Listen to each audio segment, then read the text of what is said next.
നമസ്കാരം, സനി തോട്ട്സിലേക്ക് എല്ലാവർക്കും സ്വാഗതം. മഴ സീസണാണ്. പൊതുവെ തിയേറ്ററിലും എല്ലായിടത്തും ആളുകളൊക്കെ കുറവാണ്. വലിയ റിലീസുകളും കാര്യങ്ങളൊന്നും ഇല്ല. എന്നിരുന്നാലും ഒരു പ്രതീക്ഷയുള്ളൊരു സിനിമ ഈ ആഴ്ച ഇറങ്ങിയിട്ടുണ്ടായിരുന്നു. ഫഹദ് ഫാസിൽ, വടിവേലു ഇവർ രണ്ടുപേരും ഒന്നിച്ച് അഭിനയിച്ച മാരീസൻ. சில வீடு நான் கூப்பிடுற மாதிரி தோணும். அப்படி இருக்கிற வீட்டில் தான் நான் ஏறுவேன். நான் எப்போவுமே யோசிப்பேன், இந்த ஆகாயத்தில் பறக்கிற கொக்குக்கு எப்படி தண்ணி கடியில் வாழ்கிற மீன் சாப்பாடை வந்துச்சு. என்னமோ ஒரு കണക്ഷൻ இருக்கு. அந்த കണക്ഷൻ അപ്പോൾ സുധീഷ് ശങ്കർ അങ്ങനെ പറഞ്ഞ ഒരാളാണ് പടം ഡയറക്റ്റ് ചെയ്തിരിക്കുന്നത്. ആള് മറ്റേ ദിലീപിന്റെ വില്ലാളി വീരൻ ഒക്കെ ഡയറക്റ്റ് ചെയ്ത സിനിമ ചെയ്ത ആളാണ്. അതിനേക്കാൾ ഉപരി എല്ലാവർക്കും അറിയാൻ ചാൻസ് ഉള്ളത് ഏഷ്യനെറ്റിൽ ഉണ്ടായിരുന്ന പരസ്പരം സീരിയൽ ഡയറക്റ്റ് ചെയ്തത്. അത് ഏറ്റവും കൂടുതൽ എപ്പിസോഡ്സ് ഒക്കെ റൺ ചെയ്തിട്ടുള്ള ഒരു മലയാളം സീരിയൽ എന്നൊക്കെ ഉള്ള റെക്കോർഡുള്ളതാണ്. അറിയാലോ, ദീപ്തി, സൂരജ്, പടിപ്പുര വീട്, ചന്ദ്രേട്ടൻ ഒക്കെ അറിയാവുന്നതാണല്ലോ. അപ്പം ആ ഒരു സീരിയലിന്റെ ഡയറക്ടറും കൂടിയാണ്. അപ്പം അദ്ദേഹമാണ് ഈ സിനിമ ഡയറക്റ്റ് ചെയ്തതെന്ന് പറഞ്ഞപ്പോൾ തന്നെ എനിക്കൊരു ഷോക്കായി. കാരണം അദ്ദേഹം ഇങ്ങനെ ഒരു പ്രൊജക്റ്റ് ചെയ്യുമെന്നുള്ളത് തന്നെ.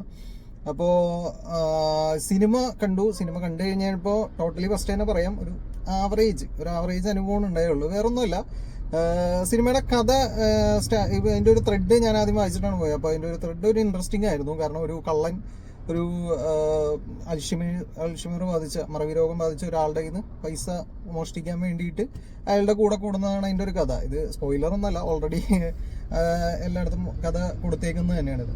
പിന്നീട് ഉണ്ടാവുന്ന കാര്യങ്ങളാണ് പടത്തിലെ ട്വിസ്റ്റ് പരിപാടികളൊക്കെ വരുന്നത്.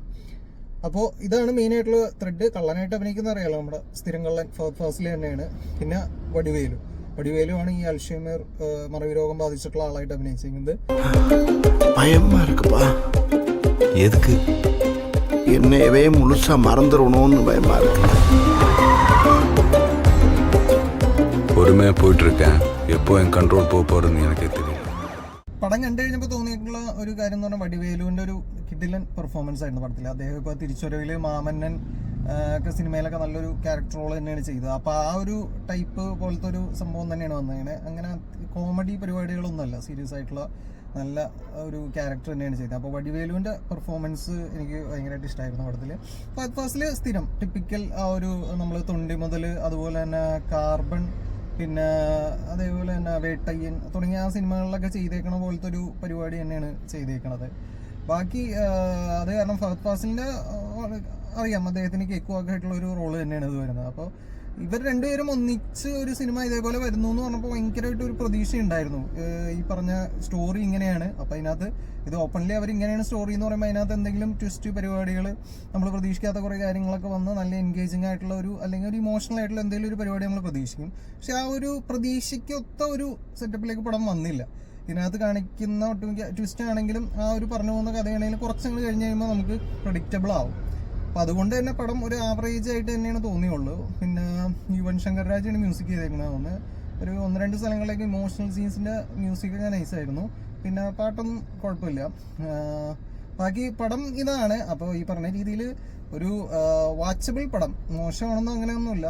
ഇപ്പോൾ ഈ പറഞ്ഞ വില്ലാളി വീരനൊക്കെ എടുത്ത ആളാണ് ഈ സിനിമ എടുത്തതെന്ന് പറഞ്ഞു കഴിഞ്ഞപ്പോൾ എന്തായാലും നമുക്ക് ഈ പറഞ്ഞ വലിയ പ്രതീക്ഷ വെക്കേണ്ട കാര്യം ഉണ്ടായിരുന്നില്ല ആദ്യമേ. അതുകൊണ്ട് തന്നെ ഒരു ശരാശരി പടം അങ്ങനെയാണ്. ബാക്കി നിങ്ങൾ സിനിമ കണ്ടു കഴിഞ്ഞിട്ട് നിങ്ങൾക്ക് എന്താണോ സിനിമയെ പറ്റി തോന്നുന്നതെന്ന് വെച്ചാൽ കമൻറ്റ് ബോക്സിൽ പറയാം.